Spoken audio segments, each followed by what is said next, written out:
ஆண்டவருடைய வார்த்தையை நாங்கள் இன்றைய நாளிலே கற்றுக்கொள்ள இருக்கிறோம். மீண்டுமாக உங்களை 22ஆம் தேதி ஜூன் மாதம் 2025ஆம் ஆண்டு எங்களுடைய ஞாயிறு ஆராதனைக்கு நான் உங்களை வரவேற்கிறேன். அதே நேரத்தில் நேரலை வாயிலாக எங்களோட இணைந்திருக்கின்ற, அதாவது எந்த தேசத்திலிருந்து இணைஞ்சிருக்காங்க நமக்கு தெரியாது, ஸோ 5 கண்டங்களிலும் இருந்து எங்களோடு இணைந்திருக்கின்ற ஒவ்வொருவரையும் உலக இரட்சகராகிய இயேசுவின் நாமத்தினாலே நான் வாழ்த்தி வரவேற்கின்றேன். ஓகே, இன்றைக்கு உங்கள் எல்லாருக்குமே தெரிஞ்ச ஒரு சம்பவம், எல்லாருக்குமே பரிச்சயமான சம்பவம். பல பிரசங்கங்கள் இந்த சம்பவத்திலே இருந்து நீங்கள் கேட்டிருப்பீர்கள். நீங்கள் வேதத்தை வாசிக்கும் பொழுது இந்த கதையை நிச்சயமாக, கதை என்று சொல்லும் பொழுது கட்டுக்கதை இல்லை, இது உண்மையாக ஆண்டவராகிய இயேசு கிறிஸ்து வாழ்ந்த காலப்பகுதியிலே நடந்த ஒரு சம்பவம். இந்த சம்பவத்தை நீங்கள் எல்லாரும் வாசிச்சிருப்பீங்க, வேதத்தில் நிச்சயமா தெரியும். நான் இப்போ அதுக்கு ஒரு சின்ன க்ளூ கொடுத்தாலே ஓ இந்த கதையா என்று சொல்லி நீங்க சொல்லுவீங்க. ஆனா நான் இன்றைக்கு உங்களுக்கு அந்த சம்பவத்தின் மூலமாக ஆண்டவர் என்ன காரியத்தை, அதாவது நான் உங்களுக்கு அடிக்கடி சொல்லுகிற ஒரு விஷயம் இருக்குது. வேத புத்தகம் மனுஷன் எழுதல்ல, பரிசுத்த ஆவியானவர் வழிநடத்தி தேவனுடைய ஊழியர்கள், தேவனுடைய மனிதர்கள் மூலமாக எழுதப்பட்டது. அப்ப இயேசு இந்த பூமியில் இருக்கும் பொழுது சொன்னார், இந்த புத்தகத்திலே இருக்கின்ற ஒரு எழுத்தாயிலும் எழுத்தின் உறுப்பாயிலும் வீணா போகாது, என்னென்று அழிந்து போகாது. ஏனென்று சொன்னா இது ஆண்டவர் தேவன் பரிசுத்த ஆவியானவரினாலே எழுதப்பட்ட புத்தகம். நீங்க வேதத்தை பார்க்கும் பொழுது வேற வேற காலகட்டத்தில் வாழ்ந்த மனிதர்கள் எழுதின சம்பவங்கள் சிங்க் ஆகும். என்ன ஆகும்? சிங்க் ஆகும். அப்படி சிங்க் ஆகிறதுக்கான வாய்ப்பு இருக்கா? நாங்கள் அந்த நாளில் ஒரு கேம் ஒன்று விளையாடுவோம் இல்லையா? நாங்கள் அப்படியே லைனில் நின்றுட்டு முன்னால் இருக்கிறவர காதில் ஒரு ரகசியத்தை சொல்லுவோம். என்ன, அப்போ அந்த ரகசியத்தை பின்னால் வர போய் நின்று நாங்கள் கேட்போம், என்ன சொன்னாங்கன்னு சொல்லுங்க. அப்போ ஒவ்வொரு ஆளும் ஒவ்வொரு விஷயம் சொல்லி சொல்லி சொல்லி சொல்லி சொல்லி கடைசியில் இருக்கிற ஆள்கிட்ட கேட்கும் பொழுது நாங்கள் ஆரம்பத்தில் சொன்ன விஷயம் கடைசியில் இருக்கிறாள் சொல்ல மாட்டார். இந்த வதந்தி பரவுற மாதிரி. இந்த வதந்தி இப்போ நியூஸ்ல எல்லாம் பார்த்தீங்கன்னா வதந்தி என்ன பரவுது. இஸ்ரேலுக்கு அடிச்சு போட்டாங்களாம், இஸ்ரேலில் மொசாட் பில்டிங் அடிச்சு நொறுங்கி கிடக்கா, மொசாட் பில்டிங் அடிச்சு நொறுக்கி கிடக்கா. ஆனால் மொசாட் பில்டிங்குக்கு முன்னால் இருந்த இஸ்ரேல் கொடி அடிபடலை. இப்படியெல்லாம் சிந்திக்கிறான். நேற்று முந்தின நாள் ஒரு வீடியோ பார்த்தேன். எருசலேமில் இயேசுவை போல ஒருவர் இறங்கி வாராம் வானத்திலிருந்து. அது ஒரு ஏஐ, ஆர்டிஃபிஷியல் இன்டெலிஜென்ட். இப்போ ஒரு புது டெக்னாலஜி வந்திருக்கு, அதை வச்சு நிறைய விளையாட்டெல்லாம் காட்டுறாங்க. இப்போ அப்ப இன்னைக்கு வதந்தி பரவுது. அப்ப அதை போல என்ன நடக்குது? என்னத்தில் தொடங்கின நானே மறந்து போயிட்டேன். நம்மளோட லெக்சரர் மாயா இத்தனை விளங்கல. இந்த கதை திரிவடைஞ்சு வித்தியாசமா வரும் இல்லையா? அப்ப அதை போல நாங்க சில நேரங்களில் வேத புத்தகத்தை வாசிக்கும் பொழுது நம்மட மூளைக்கும் நம்முடைய ஐடியாவுக்கும் ஏற்ற விதமாக சில காரியங்களை நாங்கள் எடுத்துக்கொள்வோம். நாங்கள் என்ன செய்யறோம்டா, இப்போ வேதம் வாசிக்கும் பொழுது நம்ம ஒவ்வொரு ஆக்களுக்கும் ஒரு கண்ணாடி இருக்கு. எனக்கு ஒரு கண்ணாடி இருக்கு, உங்க எல்லாருக்கும் ஒரு கண்ணாடி போடுறல நம்மட மைண்ட் செட் ஒன்று இருக்கு. அப்போ இன்றைக்கு நான் உங்களுக்கு பேச போகிற இந்த கதை ஒரு சின்ன கதை தான், ஆனால் அதுக்குள்ள இவ்வளவு விஷயம் இருக்கா என்று சொல்லி நீங்க பார்க்குற அளவுக்கு சம்பவம் இருக்கு. ஏன்னு சொன்னா, நாங்க எங்கட ஐடியாவில் வேதத்தை வாசிக்க கூடாது. நான் நேற்று கூட பைபிள் ஸ்டடியில் சொன்னேன், வேதத்தை நாங்கள் வாசிக்கும் பொழுது ஆவியானவர் எனக்காக இதை எழுதி வைத்திருக்கிறார் என்று புரிந்து கொள்ளும்படிக்கு நாங்கள் இதை வாசிக்க வேண்டும். இப்போ எங்கட ஐடியாவுக்கு வாசித்தோம் என்று சொன்னால் நாங்கள் என்ன செய்வோம்? எங்கட குடும்பத்தில் நாங்கள் வளர்ந்து வந்த பின்னணி, எங்கட கலாச்சாரத்தில் இருக்கிற பின்னணி என்ன, இப்போ சும்மா சொல்லுவோமே, அதான் நேற்று சொன்னேன், யூதாவினுடைய மருமகளாகிய தாமார் தாமார் என்ன செய்கிறாள்? அவள் ஒரு வேசியை போல, விபச்சாரியை போல ஒரு வேஷம் அணிந்து கொண்டு போயிருக்கிறாள். அப்ப போயிருந்தோடனே மாமனாருக்கு தெரியாது. என்ன செய்யறாரு? அவளிடத்துல போற அந்த நேரம் கரண்டும் இல்லை, எலக்ட்ரிசிட்டியும் இல்லை, இருட்டில் இருந்துற. இனி இவருக்கு பொஞ்சாதி செத்துத்தா தானே, அதான் காஞ்ச மாடு கம்பள வாஞ்சமாயி ஆறு பொம்பளை மூஞ்செல்லாம் தெரியா என்று பாஞ்சி அங்க போய் மாட்டித்தார். இப்ப நாம இதை வாசிக்கக்குள்ள தாமார் இப்படி செய்யலாமா? நானா எந்த பிள்ளையா இருந்தா தாமார் அடிச்சு நஞ்சு வச்சு கொண்டிருப்பேன் என்று நம்ம பேசுவோம். இந்த சம்பவத்தை ஆண்டவர் எதுக்காக எழுதி வைத்திருக்கிறார்ன்றதை நம்ம புரிந்து கொள்ள வேண்டும். வேத புத்தகம் நீங்க எப்பொழுதும் படிக்கும் பொழுது, தியானிக்கும் பொழுது, பரிசுத்த ஆவியானவர், இது தேவன் எழுதி கொடுத்திருக்கிற புத்தகம். ஓகே, தேவன் இந்த புத்தகத்தை யாருக்கு எழுதி கொடுத்திருக்கிறார்? இந்த வேதத்தை எழுதினவர்கள் எல்லாரும் யாருக்கு எழுதி கொடுத்தாங்க? நமக்கா? இல்ல, மோசே தொடங்கி எல்லாருமே யூதர்கள். யாரு? இஸ்ரவேல் ஜனங்கள். யாருக்கு எழுதி கொடுத்தாங்க? இஸ்ரவேல் ஜனங்களுக்கு தங்களுடைய வரலாறு அறிந்து கொள்ளும்படிக்கு எழுதி கொடுக்கப்பட்டது. நானும் நீங்களும் யாரு? வீதியோரங்களிலும் சந்தி வழிகளிலும் நின்று அந்த விருந்துக்கு அழைக்கிறாரல்ல அந்த எஜமான், அந்த ராஜா, அப்படிப்பட்ட ஆக்கள். அப்ப நமக்கு எல்லாருக்கும் தெரியும், யூதர்கள் மூலமாகத்தான் ரட்சிப்பு இந்த பூமிக்குள்ள வந்தது. இஸ்ரவேல் மூலம்தான் ரட்சிப்பு இந்த பூமிக்குள்ள வந்தது. இப்ப அழைத்தவர்கள் யாரும் இதுக்கு வரல, திருமண விருந்துக்கு.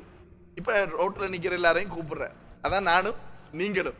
இப்ப வந்திருந்து ஓட்டு கோழியை சாப்பிட்டு போட்டு, என்னடாப்பா உப்பு இல்லை, என்ன சோறு குழஞ்சிடக்கு, என்னது ஆக்கி வச்சுக்காண்டு நம்ம லெக்சர் அடிச்சா, அந்த திருமண விருந்துக்கு கூப்பிட்ட அந்த எஜமான் என்ன செய்வார்? நம்மளை எலும்பு உனக்கு ஓசியில சாப்பாடு தாரம் இல்ல, உண்ட கொழுப்பு கதை நட சொல்லி திறத்தி விடுவார். அப்ப நானும் நீங்களும் யாரு? புறஜாதிகள். நாங்க யூதர்கள் அல்ல, சுபாவ யூதர்கள் அல்ல. எங்களை டிஎன்ஏ செக் பண்ணி பார்த்தா யூத எதுவுமே இருக்காது. நாங்க யாருன்னு சொன்னா நாங்க புறஜாதிகள். ஆனால் இயேசு கிறிஸ்துவை விசுவாசிப்பதன் மூலமாக, அவரை ஏற்றுக்கொண்டதன் மூலமாக எங்க வந்திருக்கிறோம்? நாங்க ரட்சிப்புக்குள்ள வந்திருக்கிறோம். இஸ்ரவேல் காணியாட்சிக்குள்ளே உட்படுத்தப்பட்டிருக்கு. நீங்க எபேசியர்ல அதை வாசிக்கலாம். வேதத்திலையும் அப்படி நிறைய பேர் இருக்கிறாங்க. இப்ப எலியாவை நெருப்பு இறக்கணும்னு நாங்க நினைக்கிறோம், பெரிய தீர்க்கதரிசியான நெருப்பு இறக்கிறீர்களா, இவர் பெரிய யூதர் போல. எலியா யூதனே இல்ல. வேதத்துல வாசிங்க, திஸ்பியனாகிய எலியா, இங்கிலீஷ்ல வாசிங்க திஸ்பே என்கின்ற ஒரு இடத்துல இருந்துதான் எலியா வருகிறார். திஸ்பே எப்படி இருக்கிற எலியா, இந்த திஸ்பே என்ற கோத்திரம் எப்படி உண்டாச்சுன்னு சொன்னா, அம்மோனியர்கள் என்று சொல்லப்படுகின்ற புறஜாதிகளும்.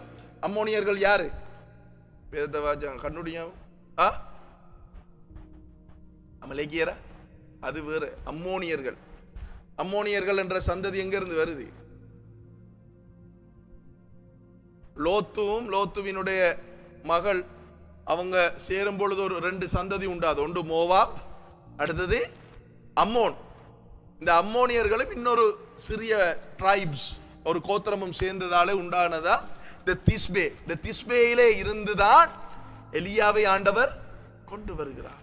இயேசு மறுரூபம் அடையும் பொழுது யார் யாரு வந்தாங்க? மோசேயும் எலியாவும். என்னத்தை காட்டுறாங்க அதுல? அது சரி, அது உண்மையான விஷயம். தீர்க்கதரிசிகள், நியாயப்பிரமாணம், தீர்க்கதரிசிகள். நீங்க இப்ப வேதாம கல்லூரியில் படிச்சீங்கன்னு சொன்னா தீர்க்கதரிசிகள் எல்லாரும் இருக்காங்க தானே. இவங்க எல்லாருக்கும் தி கிரேட் ஃபர்ஸ்ட், அவங்க எல்லாருக்குமே ரெப்ரசன்டேட்டிவா இருக்கிறவர் வந்து எலியா. வேதாம கல்லூரியில் அப்படி படிப்பிப்பாங்க. மோசே தான் என்ன நியாயப்பிரமாணத்தை எழுதினவர். இன்னொரு ரகசியம் அதுல இருக்கு. என்ன? யூதர்களுடைய என்ன சொல் பிரதிநிதியாக மோசே காண்பிக்கப்படுகிறார். புறஜாதிகளாகிய எனக்கும் உங்களுக்கும் பிரதிநிதியாக யார் காண்பிக்கப்படுகிறார்? எலியா. பழகிச்சா? அப்படி நிறைய ரகசியங்கள் வேதத்தில் இருக்குது. நாங்க வாசிக்கும் பொழுது நாங்க என்ன சில நேரம் என்ன செய்யற, வேகத்துல வாசிக்கிற டைம் 10 அதிகாரம் வாச்சாத்தான் இன்றைக்கு எனக்கு இயேசுநாதர் என்னோட இருப்பார் என்று சொல்லி அபிஷேகம் பெறும், அப்படியே ஊத்துப்படும் என்று சொல்லி நாங்க வாசிக்க. அப்படி வாசிச்சு ஒன்றும் விளங்காது. வேதத்தை மெதுவா ஒவ்வொரு சொல்லா வாசிக்கணும். வாசிச்சாதான் உங்களுக்கு விளங்கும். ஓகே, இன்றைக்கு நாங்க வாசிக்க போற சம்பவம் எங்க இருக்குன்னு சொன்னா மத்தேயு 15ஆம் அதிகாரத்துல இருக்குது. மத்தேயு 15ஆம் அதிகாரம், புதிய ஏற்பாட்டு வேதாகமத்துல 23வது பக்கம். எடுத்துட்டீங்களா?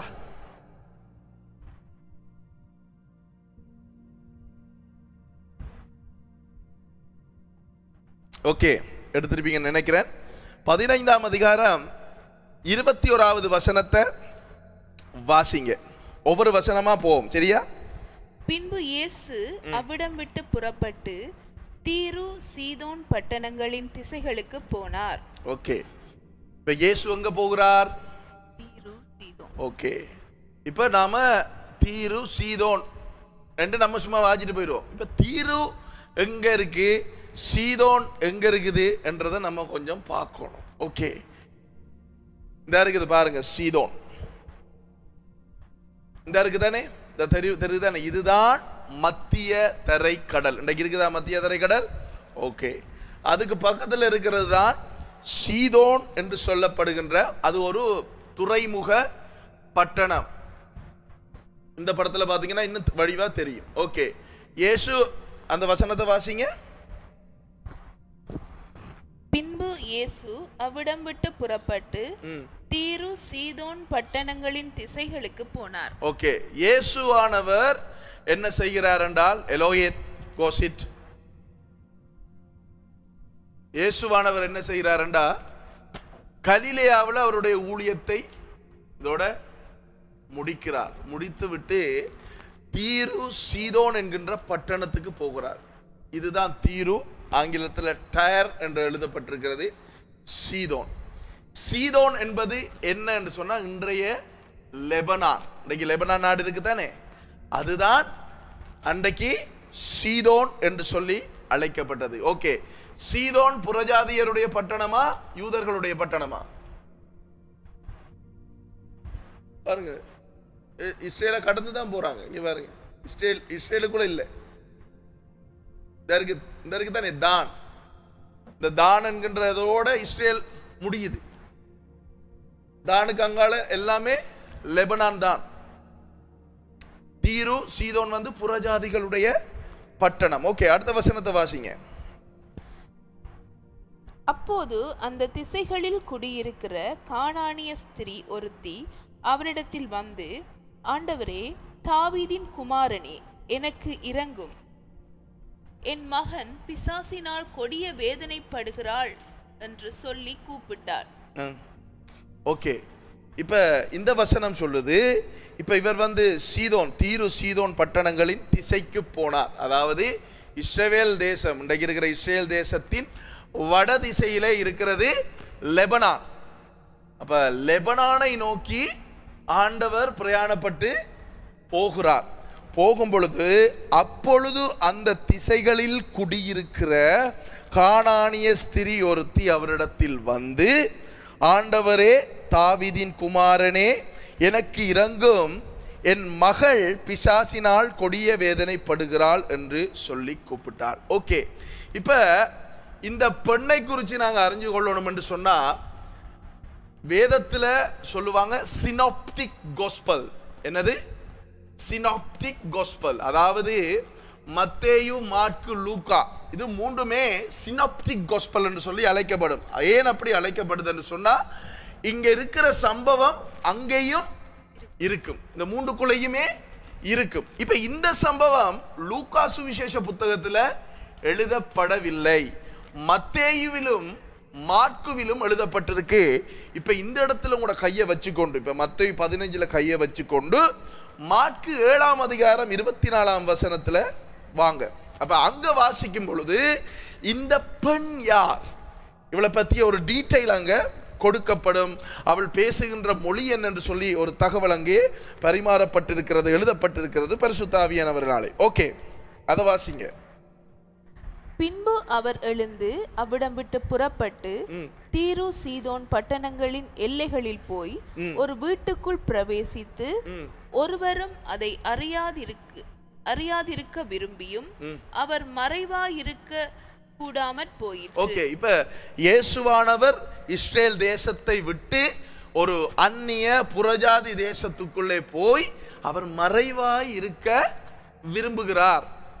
எத்தனை நாளைக்கு என்று எழுதப்படல, ஆனா நாங்க பார்க்கும் பொழுது விளங்கிக் கொள்ளலாம். அவர் ஒரு நாள் நிக்கல, கொஞ்ச நேரம் நிக்கல, சில நாட்களுக்கு அங்க இருக்க விரும்புகிறார். ஆனால் அவரால் இருக்க கூடாமல் போயிற்று. ஏனென்றால் வேதம் தெளிவாக சொல்லுகிறது, அவருடைய கீர்த்தி எல்லா இடமுமே பரவி இருந்தது. ஏன்?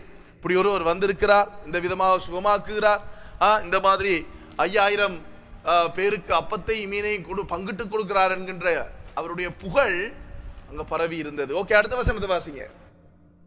அசுத்தாவி பிடித்திருந்த ஒரு சிறு பெண்ணின் தாயாகிய ஒரு ஸ்திரீ அவரை குறித்து கேள்விப்பட்டு வந்து அவர் பாதத்தில் விழுந்தாள்.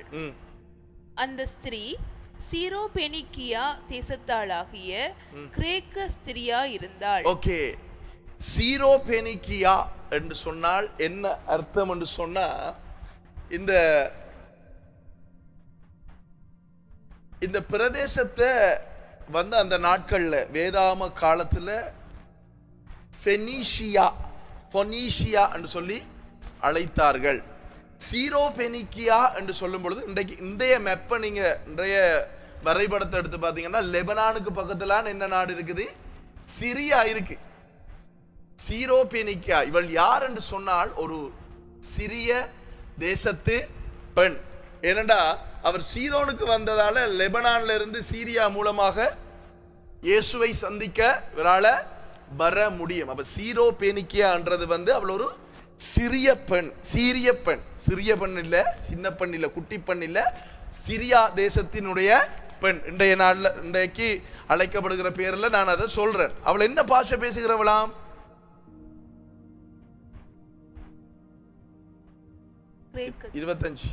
கிரேக்க மொழி. ஏன் கிரேக்க மொழி? இப்ப சரி, ஓகே, வேதாகமம் புதிய ஏற்பாடு என்ன மொழியில் எழுதப்பட்டது?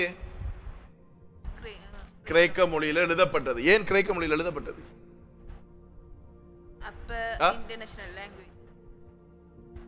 அந்த இயேசு இருந்த காலத்தில், அதாவது இயேசு வருவதற்கு முன்பதாக, அதாவது மெல்கியா புத்தகம் இருக்குதானே, மெல்கியா புத்தகத்துக்கு பின்னால தான் இந்த கிரேட் அலெக்சாண்டர் என்று சொல்லப்படுகின்ற மன்னன் உலகம் முழுவதையுமே கைப்பற்றினார். அலெக்சாண்டர் தெரியுமா? இந்த சவப்பட்டிக்கு வெளியில கையை போட்டு கொண்டு போக சொன்னாங்க, அவர் தான். அப்ப அவர் என்ன செய்தார் என்று சொன்னா, சர்வதேச மொழியாக அவர் ஒரு கிரீக் மன்னன், கிரேக்க மன்னனா இருந்தபடினால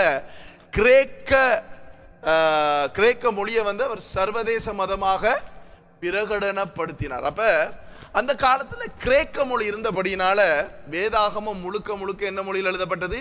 கிரேக்க மொழியில. ஆவியானவர் ஏன் கிரேக்க மொழியில் எழுத சொன்னார் என்று சொன்னா, இந்த வார்த்தைகள், இந்த சத்தியம் மற்றவர்களுக்கு, புறஜாதிகளுக்கும் போக வேண்டும் என்று. அதான் வெளிப்படுத்தல்ல இயேசுவானவர் யோவானுக்கு முன்னால வந்து நிற்கும் பொழுது, எங்க பத்மு தீவில் வந்து நிற்கும் பொழுது அவர் என்ன சொல்லுகிறார்? நான் தான் அல்பாவும் ஒமேகாவும். அல்பா என்பது வந்து கிரேக்க மொழியில முதலாவது எழுத்து. இன்றைக்கு ஏ ஆனா என்று சொல்றோம் தானே, எபிரேய மொழியில ஆலைஃப் என்று சொல்லுறோம், முதலாவது எழுத்து மாதிரியும். ஒமேகான்றது வந்து ஜெட், கடைசி எழுத்து.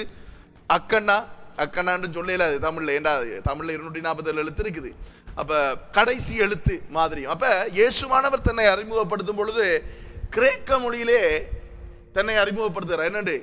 நான் தான் அல்பா அண்ட் ஒமேகா. அப்ப இப்ப இந்த பெண்ணை குறித்து உங்களுக்கு தகவல் வந்துட்டு, இவள் ஒரு சிரியா நாட்டினுடைய பெண், சரிதானே? கானானிய பெண் என்று மத்தேயு எழுதப்பட்டிருக்கு தானே, அது ஒன்றும் தவறு இல்லை. ஏனென்று சொன்னால் வேதாகம காலகட்டத்திலே இந்த இஸ்ரேல், இந்த சீதோன், இந்த லெபனான், இந்த சவக்கடல், இந்த சி ஆஃப் கலீலி இருக்குதானே, கலிலியா கடல், அதுக்கு அங்கால இருக்கிற எல்லாமே கானான் என்று சொல்லித்தான் அழைக்கப்பட்டது, சரிதானே? இப்ப பழைய ஏற்பாடுல நீங்க வாசிக்கும் பொழுது கானான் தேசத்துக்கு என்று சொல்லும் பொழுது நாங்க நினைக்க கூடாது கானான் என்ற ஒரு தேசம் என்று சொல்லி. கானான் என்கின்ற தேசத்துக்குள்ள பல தேசங்கள் இருந்தது. அதுதான் எபேசியர் சொல்லப்படுது, எபூசியர், என்னது ஏதோமியர், பல கூட்டங்கள் வருதல்ல, பெலிஸ்தர், இவங்கெல்லாம் வந்து இந்த கானானியருக்குள்ள, கானான் என்கின்ற அந்த தேசத்துக்குள்ள இருந்த கானானியர்கள். இவங்க அது ஒரு கானானியர் என்றது ஒரு பொது பேர். நாம இப்ப எங்களை பார்க்கும்பொழுது இலங்கையர் என்று சொல்லுவோம். என்ன சொல்லுவாங்க வெளியில? இலங்கையண்டாப்பா அவன், ஸ்ரீலங்கன் என்றுவாங்க. இப்ப ஸ்ரீலங்கன் என்று சொல்லும் பொழுது நாங்க ஸ்ரீலங்காவில் சிங்களவர்கள் இருக்கிறோம், பரங்கியர்கள் இருக்கிறோம், தமிழர்கள் இருக்கிறோம், என்ன வேற இருக்கிறோம், முஸ்லீம்கள் இருக்கிறோம். இஸ்லாம் என்றது மதம், முஸ்லீம் என்றது இனம். அப்ப முஸ்லீம்கள் இருக்கிறோம்.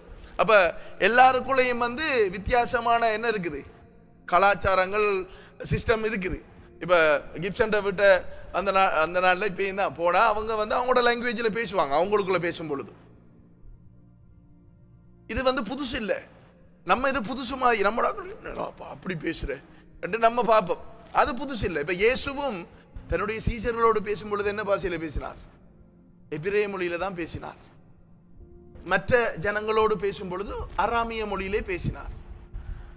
பெரிய பப்ளிக்கா எல்லாரோடையும் எல்லா ஜனங்களும் இருக்கும் பொழுது பேசும் பொழுது கிரேக்க மொழியிலே பேசினார். ஓகே, இப்ப இவள் இந்த பெண் வருகிறாள் இயேசுவின் இடத்திலே வந்து என்ன சொல்லுகிறாள்? வாசிங்க. மாட்களை வாசிங்க. அப்புறம் நம்ம மத்தேயுக்கு போ.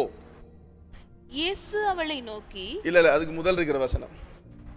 அந்த ஸ்திரீ சீரோபெனிக்கியா தேசத்தாளாகிய கிரேக்க ஸ்திரியா இருந்தாள். ஓகே, அவள் என்ன செய்கிறாள்? அவள் தன் மகளை பிடித்திருந்த பிசாசை துரத்தி விட வேண்டும் என்று அவரை வேண்டிக் கொண்டாள். இயேசு அவளை நோக்கி, முந்தி பிள்ளைகள் திருப்தி அடையட்டும், பிள்ளைகளின் அப்பத்தை எடுத்து நாய்க்குட்டிகளுக்கு போடுகிறது நல்லதல்ல என்றார். அதற்கு அவள், மெய்தான் ஆண்டவரே, ஆகிலும் மேஜையின் கீழிருக்கும் நாய்க்குட்டிகள் பிள்ளைகள் சிந்துகிற துணிக்கைகளை தின்னுமே என்றாள். அப்போது அவர், நீ சொன்ன அந்த வார்த்தையின் நிமித்தம் போகலாம், பிசாசு உன் மகளை விட்டு நீங்கி போயிற்று என்றார். ஓகே, இப்போ நீங்க மத்தேயுக்கு வாங்க. சரிதானே? மத்தேயுக்கு வாங்க. மாட்கள் என்ன இருக்குன்றதை நம்ம வாசிச்சிட்டோம். இப்ப மத்தேயுல 15க்கு வந்துட்டீங்களா? 22 வாசிங்க. அப்போது அந்த திசைகளில் குடியிருக்கிற கானானிய ஸ்திரீ ஒருத்தி அவரிடத்தில் வந்து, ஆண்டவரே, தாவீதின் குமாரனே, எனக்கு இரங்கும், என் மகள் பிசாசினால் கொடிய வேதனைப்படுகிறாள் என்று சொல்லி கூப்பிட்டாள். இப்ப இவள் இயேசுவின் இடத்துல வந்து என்ன சொல்லுறாள் என்றால், ஆண்டவரே என்கிறாள். என்ன சொல்றாள்? ஆண்டவரே, யாவே, கர்த்தரே. கிரேக்க மொழியில குரியோஸ். எப்படி கூப்பிடுறாள்? இயேசுவை பார்த்து யாவே என்று கூப்பிடுகிறாள். அடுத்தது சொல்லுகிறாள் என்ன? தாவீதின் குமாரனே, தாவீதின் குமாரனே, எனக்கு இரங்கும், என் மகள் பிசாசினால் கொடி. அப்ப இந்த சீரிய தேசத்து பெண், இந்த சீரோபெனிக்கியா பெண் இயேசு யார் என்பதை அறிந்திருந்தாளா இல்லையா? அநேக பரிசேயர்கள் இயேசுவை மேசியாவாக அறிந்து கொள்ளவில்லை, ஏற்றுக்கொள்ளவில்லை. அநேக வேதபாரகர்கள் அவர்களுக்கு சந்தேகம் இருந்தது, இவர் இயேசு தான் அந்த மேசியாவா, அவர்தான் அந்த அபிஷேகம் பண்ணப்பட்டவரா என்கின்ற சந்தேகம் இருந்தது. ஆனால் இவள் எந்த சந்தேகமும் இல்லை, யாரும் இவளுக்கு சொல்லிக் கொடுக்கல. இவள் என்னன்னு கூப்பிடுறாள் அவரை பார்த்து, யாவே, கர்த்தரே என்று சொல்லி அவர் கூப்பிடுகிறாள். அப்ப நல்லா விளங்கிக் கொள்ளுங்க, அவள் இயேசுவை யார் என்பதை அறிந்திருந்தாள். அவள் எப்படி அறிந்திருந்தாள் எனக்கு தெரியாது. ஆனால் அவளுக்கு ஏதோ ஒரு அறிமுகம் இயேசுவை குறித்து அவளுக்கு இருந்திருக்கிறது. ஓகே, 23வது வசனத்தை பாருங்க. அவளுக்கு பிரதியுத்தரமாக அவர் ஒரு வார்த்தையும் சொல்லவில்லை. அப்போது அவருடைய சீஷர்கள் வந்து, இவள் நம்மை பின்தொடர்ந்து கூப்பிடுகிறாளே, இவளை அனுப்பிவிடும் என்று அவரை வேண்டிக் கொண்டார்கள்.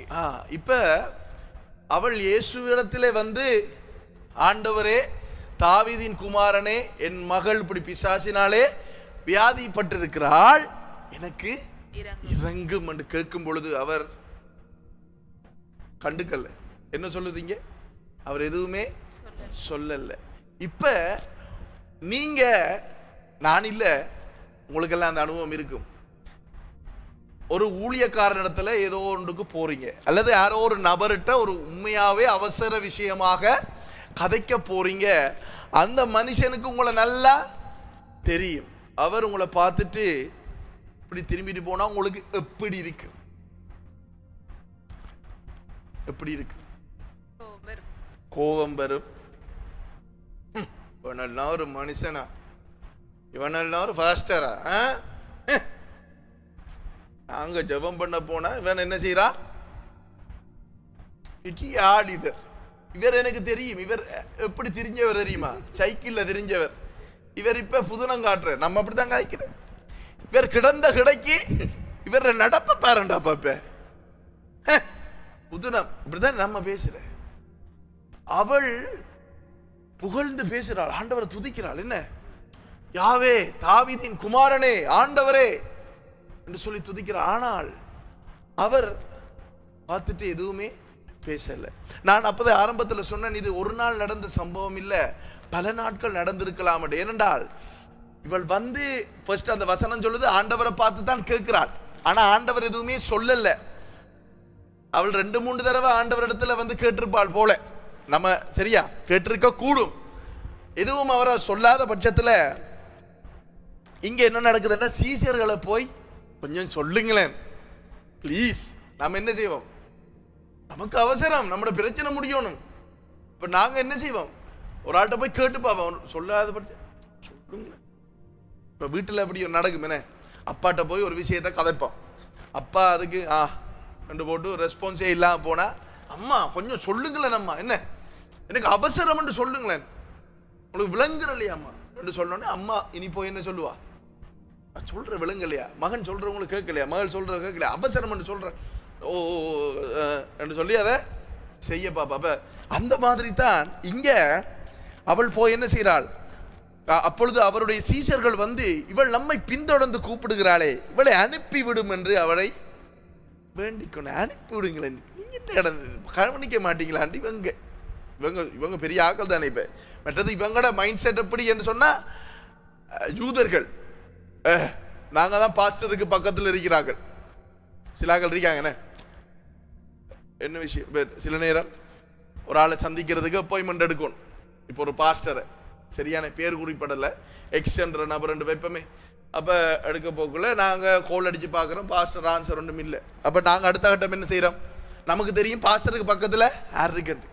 இல்லை ஒரு மினிஸ்டரை சந்திக்க போகிறோம், அவருக்கு கோல் அடித்து பார்க்குறோம், டைம் தாரணுன்ற ஒன்றும் இல்லை. அப்போ என்ன செய்கிறோம், மினிஸ்டருக்கு பக்கத்தில் இருக்கிற ஆளை தொடர்பு கொள்ள நாங்கள் முயற்சி செய்கிறோம்.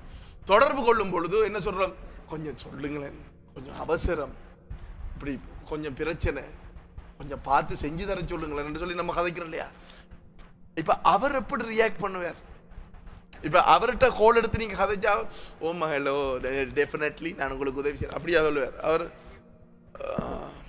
அப்படியா, சரி சரி சரி கொஞ்சம் வை பார்ப்போம் பார்ப்போம். அந்த மாதிரி தான் இவங்க போய் இயேசுவே அனுப்பிவிடுமே, பாவம் கத்திட்டு சின்ன விஷயம் தானே நமக்கு என்று அங்க கதைப்படுது. ஓகே, அடுத்த வசனத்தை வாசிங்க. அதற்கு அவர், காணாமற் போன ஆடுகளாகிய இஸ்ரேல் வீட்டாரிடத்திற்கு அனுப்பப்பட்டேனே அன்றி மற்றபடி அல்ல என்றார்.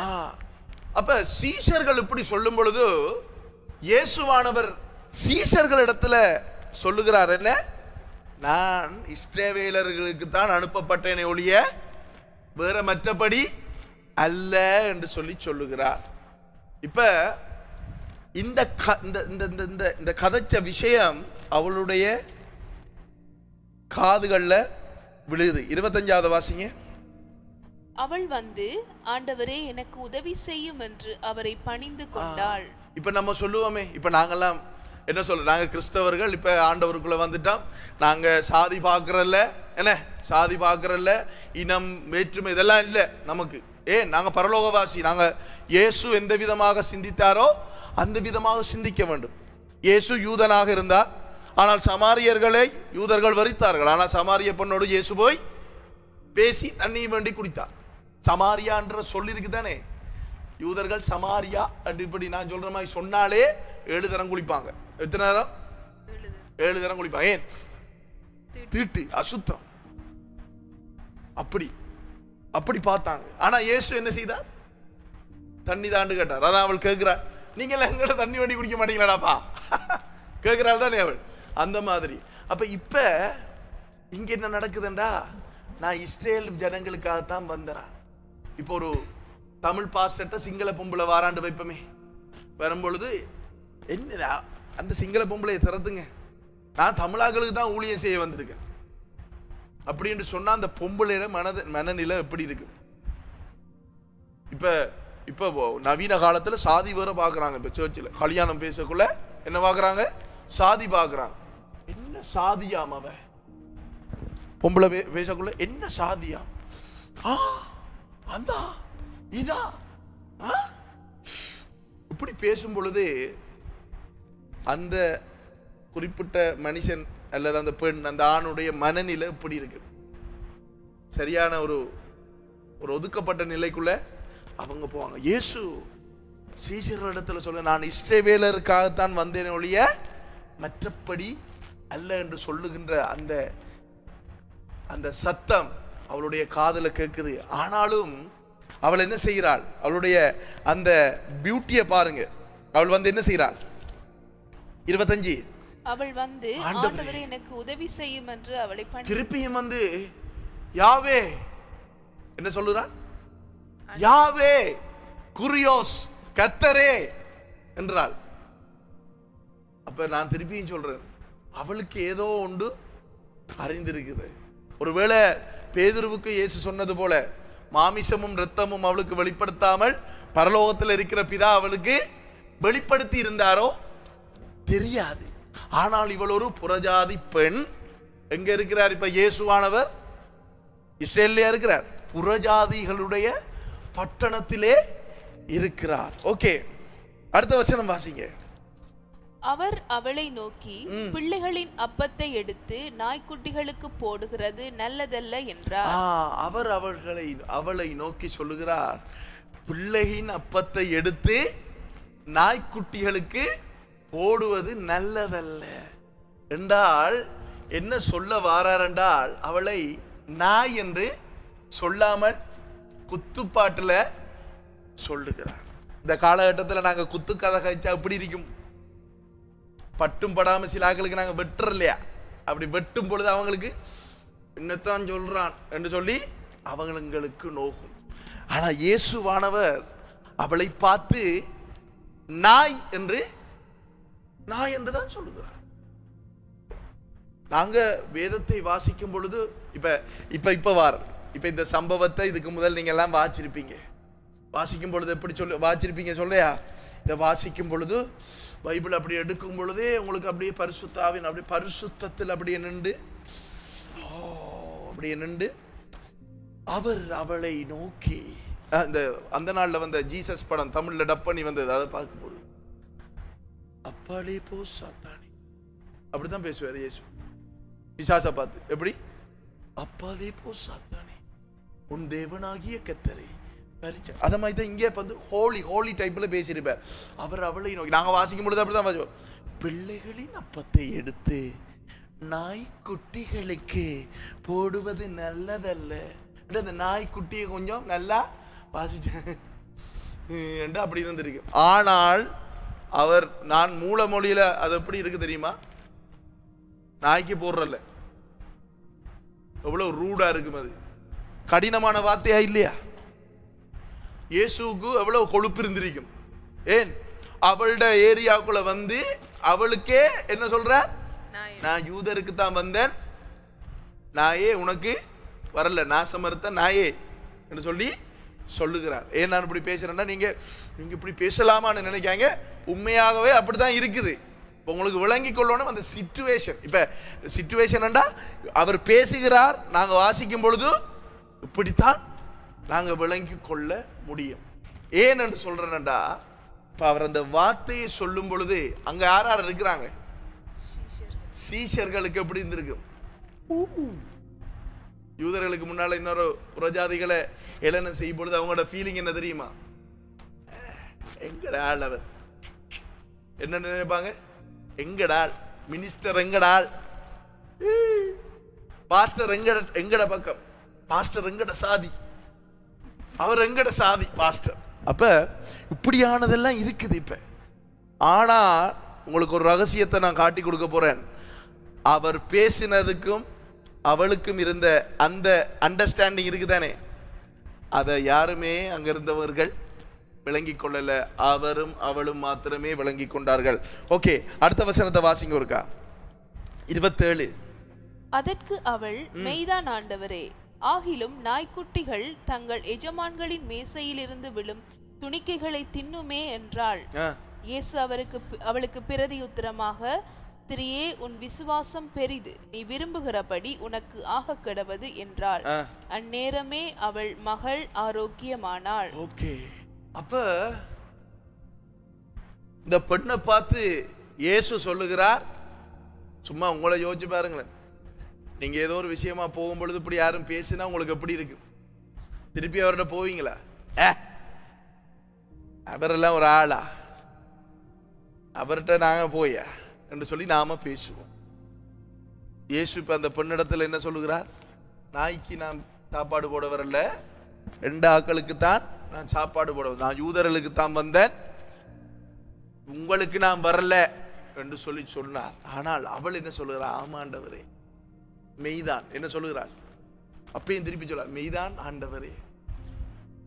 அந்த இடத்துல நீங்க யோசிங்க, நீங்க என்றா நாய் தான், அந்த சின்ன துண்டாவது கிடைக்கும் தானே, கீழே விழுறத நாய் சாப்பிடும் தானே என்று நீங்க சொல்லுவீங்களா? சேப்பார நீ வர்ற இயேசுட நீமடா உண்ட அற்புதமடா ஓட்டு போயிடுவோம். அவள் செத்தா சாகிறா, அவள் பட்டி கடந்து செத்தாலும் சாகட்டும், நான் இயேசுட்ட. இதுதான் நானும் நீங்களும், உண்மைதானே? ஆனால் அவள் அப்படி இல்லை. அவள் என்ன சொல்றா? மெய்தான் ஆண்டவரே. என்ன சொல்ற? மெய்தான் ஆண்டவரே, ஏசையிலிருந்து விழுகிற அந்த சின்ன துணிக்கைகளை நாய் சாப்பிடுமே. அடுத்தது அவர் என்ன சொல்ற? உன்னுடைய விசுவாசம் பெரியது. இதுல இயேசு அவளை பார்த்து நாய் என்று சொன்னதுக்கும் அந்த நாய் என்கின்ற அந்த சொல்லுக்குள்ள அவள் என்னத்தை புரிஞ்சு கொண்டாள் என்றதுக்கு உரிய அர்த்தத்தை நான் அடுத்தது உங்களுக்கு காட்ட போறேன். பரிசுத்த வேதாகமம் எழுதப்பட்டது கிரேக்க மொழியில, சரியா? அப்ப இந்த நாய் என்ற இடத்துல பாவிக்கப்பட்டிருக்கின்ற கிரேக்க சொல் குனாரியோன். என்னது? குனாரியோன். கிரேக்க மொழி வேதாகம் இருந்து அடுத்து பாருங்க, குனாரியோன் என்று சொல்லி பாதிக்கப்பட்டது. ஆனா நான் உங்களுக்கு ஆரம்பத்திலேயே ஹைலைட் பண்ணி கொண்டு வந்த ஒரு விஷயம், அவள் இவரை யார் என்று அறிந்திருந்தாள். அவள் சும்மா இவரை கூப்பிடல, குரியோஸ். குரியோஸ் என்று சொன்னால் கிறிஸ்து, தமிழ்ல, இங்கிலீஷ்ல கிரைஸ்ட்.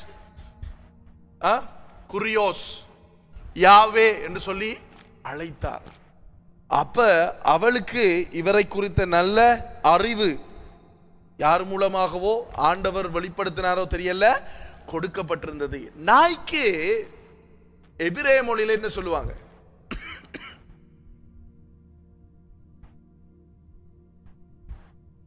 கால் லேவ்.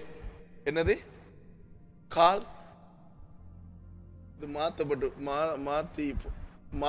இது மாறிட்டு,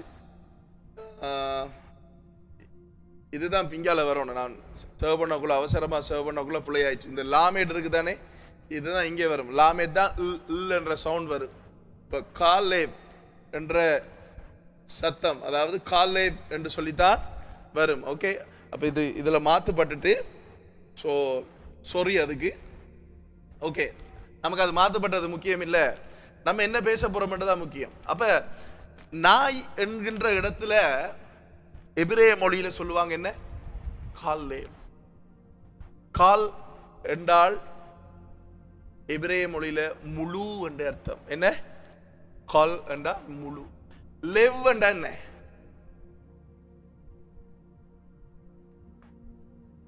இருதயம். கால் லெவ் என்றா என்ன அர்த்தம்? முழு இருதயம். முதலாக வேதத்துல நாங்க வாசிக்கிறோம், ஆண்டவர் என்ன பிராணிகளை உருவாக்கி கொண்டு வந்து ஆதாமிடத்தில் சொல்லுகிறார், அவைகளுக்கு பேரிடுவாயாக. பேரிடும் பொழுது இந்த நாங்க நாய் என்று கூப்பிடுகின்ற அந்த மிருகம் இருக்குதானே, அதுக்கு அவன் முதலாவது வைத்த அந்த பேர் என்ன தெரியுமா? கால் லேவ். ஏன்? அந்த நாய்க்கு நீங்க நாயிட தன்மையை நீங்க அறிஞ்சு கொள்ளணும். அதுக்கு நீங்க சாப்பாடு வச்சு அதை நீங்க நல்லா பராமரிச்சீங்கன்னா, நீங்க அடிச்சாலும் என்ன செய்யும்? அது அடிச்சாலும் என்ன செய்யும்? நீங்க ஏசினாலும்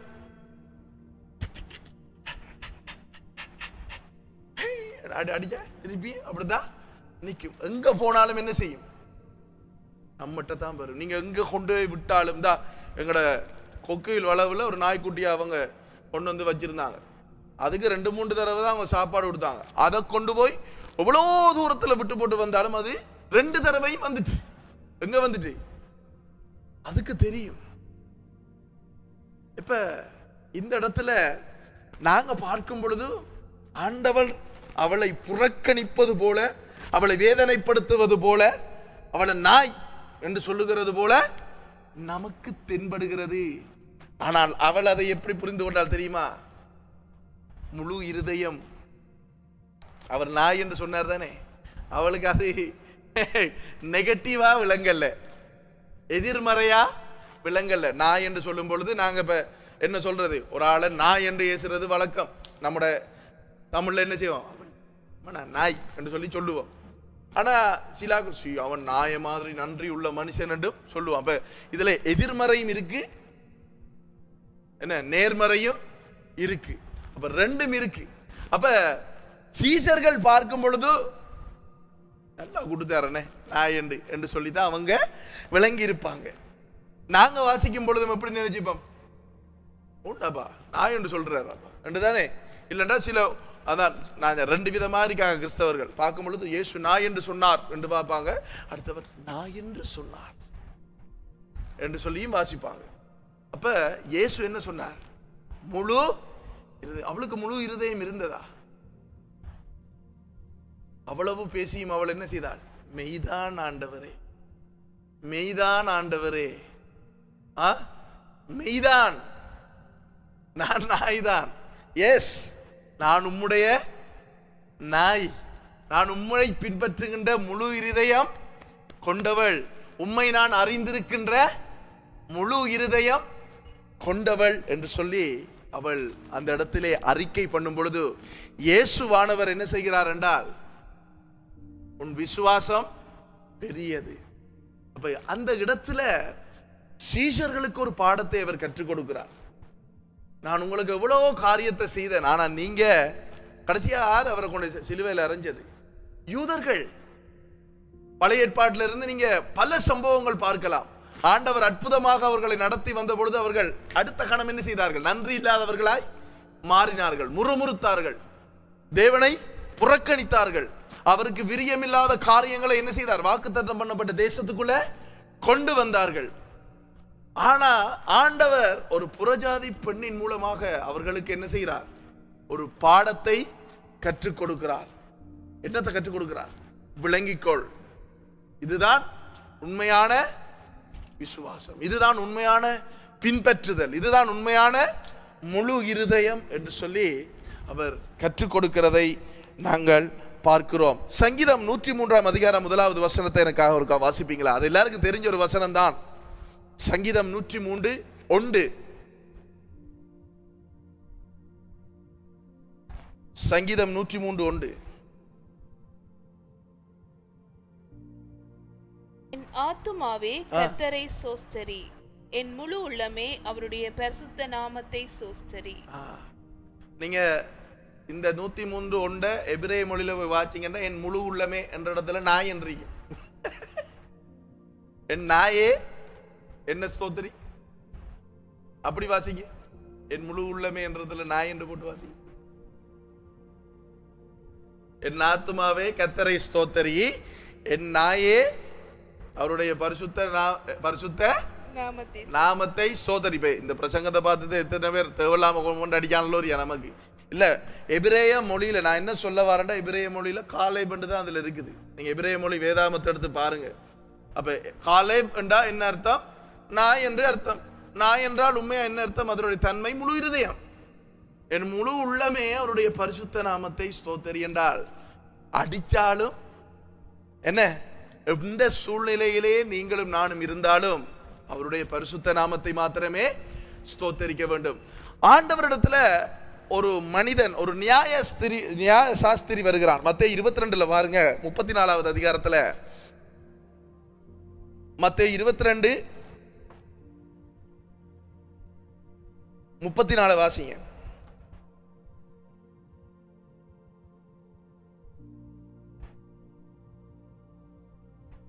அவர் சதுசேயரை வாயடைத்தார், என்று பரிசேயர் கேள்விப்பட்டு அவரிடத்தில் கூடி வந்தார்கள்.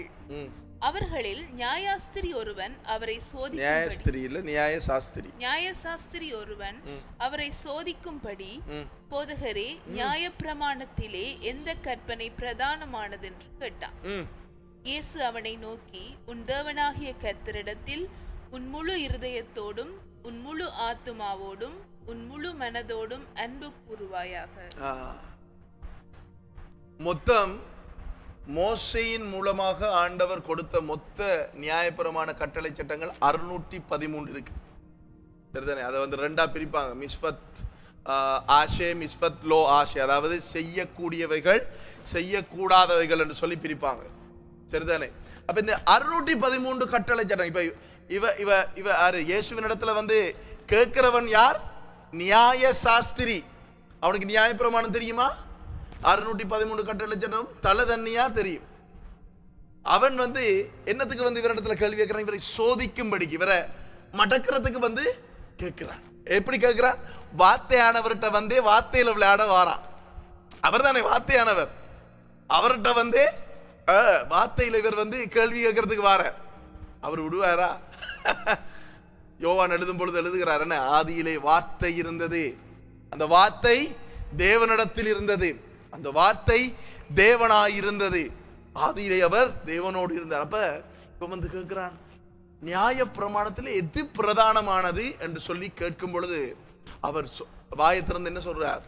உன் முழு இருதயத்தோடும் உன் முழு ஆத்துமாவோடும் உன் முழு பலத்தோடும் தேவனிடத்தில் அன்பு கூறுவாயாக. முழு இருதயம் என்று சொல்லி அந்த ஆரம்பிக்குது தானே? அந்த முழு இருதயம் என்கின்ற இடத்துல பாவிக்கப்பட்டிருக்கின்ற உண்மையான எபிரேய சொல் காலேப், முழு இருதயம். ஆங்கிலத்தில் ஹோல் ஹார்ட், முழு இருதயம். இன்னைக்கு நானும் நீங்களும் ஆண்டவரை முழு இருதயத்தோடு நாங்கள் பின்பற்றுகின்றோமா? இன்னைக்கு அநேகர் திருச்சபையை விட்டு பின்மாற்றம் அடைஞ்ச, நான் கடந்த 2 கிழமைகளாக நான் பேசின கற்றுக் கொடுத்த வார்த்தை என்னன்னா, எதற்காக 5 வகையான ஊழியங்கள் என்றதை பற்றி பேசினேன். திருச்சபையினுடைய முக்கியத்துவம், திருச்சபை கூடி வருதலை நாங்கள் புறக்கணிக்கும் பொழுது நாங்க வந்து பாஸ்டரை ஹேட் பண்ணல, நாங்க இயேசுவை புறக்கணிக்கிறோம் என்றதை குறித்து நான் பேசியிருந்தேன். ஏனென்று சொன்னால், இயேசு சொன்னார் ஒரு இடத்துல, நானே வழியும் சத்தியமும் ஜீவனுமாயிருக்கிறேன். அப்ப நாங்க அதை பார்க்கும்போது, ஓ அவர் தான் வழி, அவர் தான் சத்தியம், ஓ அவர் தான் சத்தியம், அவர் தான் வழி. ஆனால் அவர் என்னத்தை பேசினார் என்று சொன்னால், நான் தான் ஆசரிப்பு கூடாரம். ஆசரிப்பு கூடாரத்தில் நாங்க பார்க்கும் பொழுது என்ன? வெளிப்பிரகாரம், உட்பிரகாரம், அதிபரிசுத்த ஸ்தலம். வெளிப்பிரகாரத்தை எபிரேய மொழியில டெரெக் என்று சொல்லுவார்கள். உட்பிரகாரத்தை எபிரேய மொழியில எமெட் என்று சொல்லி அழைப்பார்கள். உள்ளுக்குள்ள இருக்குதானே அதிபரிசுத்த ஸ்தலம், அதை வந்து காயீம் என்று சொல்லி அழைப்பார்கள். அப்ப இயேசு அந்த வசனத்தை பேசும் பொழுது, நான் தான் டெரெக், நான் தான் எமெட், நான் தான் காயீம். அப்ப திருச்சபை என்பது முக்கியம் என்று நான் போன ஞாயிற்றுக்கிழமை பேசியிருந்தேன். அப்ப எங்களுடைய வாழ்க்கையில நாங்க ஆண்டவரை முழு இருதயத்தோடும் முழு பலத்தோடும், பலம் என்றது எங்க இருக்குது? நம்முடைய சரீரத்தில் இருக்குது. முழு ஆத்துமா. ஏனென்றா இந்த ஆத்துமா வெரி வெரி டேஞ்சரஸான ஒரு விஷயம். டக்குன்னு என்ன செய்யும்? ஆண்டவரை விட்டு நம்மளை வழிவிலக பண்ணிடும். கிட்டத்தட்ட இந்த வாகனத்தில் இருக்கிற கியர் மாதிரி தான் அது. டீல போட்டா ஆவியில போகும், நடுவில் இருந்தா ஆத்துமா நியூட்ரல்ல நிற்கும், பின்னால் எடுத்தா ரிவர்ஸ்ல போகும். அப்ப இதை நாங்க ஆண்டவரை நோக்கி தள்ளுறதா இல்ல இந்த உலகத்தை நோக்கி தள்ளுறதான்றதை தீர்மானிக்க வேண்டியது ஆண்டவர். அந்த சுயாதீனத்தை யார்கிட்ட கொடுத்திருக்கிறார்? என்னட்டையும் உங்கள்கிட்டையும் கொடுத்திருக்கிறார். சிலர், அதான் நேற்று நான் வேத பாடத்தில் பேசும் பொழுது சொன்னேன், ஏன் ஆண்டவருக்கு தெரியும் தானே ஆதாம் பாவம் செய்வான்னு தெரியுமா? தெரியாதா? தெரியும். தெரிஞ்சும் ஏன் நன்மை தீமை அறியத்தக்க மரத்தின் கனியை உள்ள வச்சார் என்று சிலாக்கள் கேள்வி வைப்பாங்க. அவருக்கு தெரியும் தானடாப்பா, அப்ப அவர் வைக்காம விட்டுருக்கலாம் தானே. அதான் நான் நான் இவங்கள்ட்ட கேட்டேன், இப்ப உங்களோட பிள்ளை, நம்மளோட பிள்ளைகள் ஏதோ ஒரு வகையில தவறுகள் செய்கிறது வழக்கம், ஏதோ ஒரு மிஸ்டேக் விடுவாங்க. இப்ப மிஸ்டேக் விட்டதுக்கு பிறகு நாங்க பெற்றோரா அந்த தவறான சிந்தனையோடையே அந்த பிள்ளைய பார்ப்போமா, இல்ல அந்த பிள்ளைய நாங்க பழையபடி எந்த பிள்ளை என்று சொல்லி பார்க்க ஆரம்பிப்போமா? இப்போ ஒரு கள்ளன் இருக்கான் வைப்பமே, ஒரு கள்ளன் அவன் பெரிய கொள்ளையெல்லாம் அடிச்சிட்டான். இப்ப அவன் சேர்ச்சுக்கு வாரான். சர்ச்சுக்கு வரும் பொழுது சர்ச்சில் சொல்றாங்க, கவனம், அவன் ஏற்கனவே ஜெயிலுக்கு போய் வந்தவன் என்று சொல்லி சர்ச்சில் சொல்றாங்க. இப்ப நான் கேட்கிறேன், ஆண்டவர் அவன் ஆண்டவர் இடத்துல வாரான். ஆண்டவர் அள்ள பயலே என்று சொல்லி பாப்பாரா? அவனை பார்த்து மகனே வான்னு சொல்லி கூப்பிடுவாரா? அவர் நன்மை தீமை அறியத்தக்க மரத்தின் கனியை வைத்து விட்டு அவர் ஏன் அங்கால போனார் தெரியுமா? அவர் சுயாதீனமாக என்னையும் உங்களையும் செயல்பட விடுகின்ற தேவன். அடுத்தது, அவர் நம்மை நேசிக்கிற தேவன். நாம் ஒரு ஆளை நேசிச்சா அந்த ஆள் எவ்வளவு நம்பிக்கை வைப்போம்? அநேக நம்பிக்கை வைப்போம், அளவு கடந்த நம்பிக்கை. அவர் ஆதாமை நம்பினார், என்னையும் உங்களையும் இன்றைக்கும் நம்புகிறார். ஏனென்று நம்புகிறார்? சரி, இவன் பிழை செஞ்சாலும் திருப்பி வருவான் என்று சொல்லி நம்புகிறார். இளையகுமாரன் மூத்த குமாரன் கதையில் என்ன வாசிக்கிறீங்க? இளையகுமாரன் வரும்பொழுது அந்த தகப்பன், நீ என்ற சொத்தெல்லாம் அழிச்ச, நீ ஏனடா, உனக்கு தேவடா, நீ பண்டிகை சாப்பாடு இல்லடா, எல்லா சாப்பாடையும் சாப்பிடணும் என்று ஏசினாரா? இல்ல, என்னுடைய மகன் வந்து விட்டான் என்று சந்தோஷப்பட்டு அவனுக்கு ஆடு அடிக்கப்பட்டதா?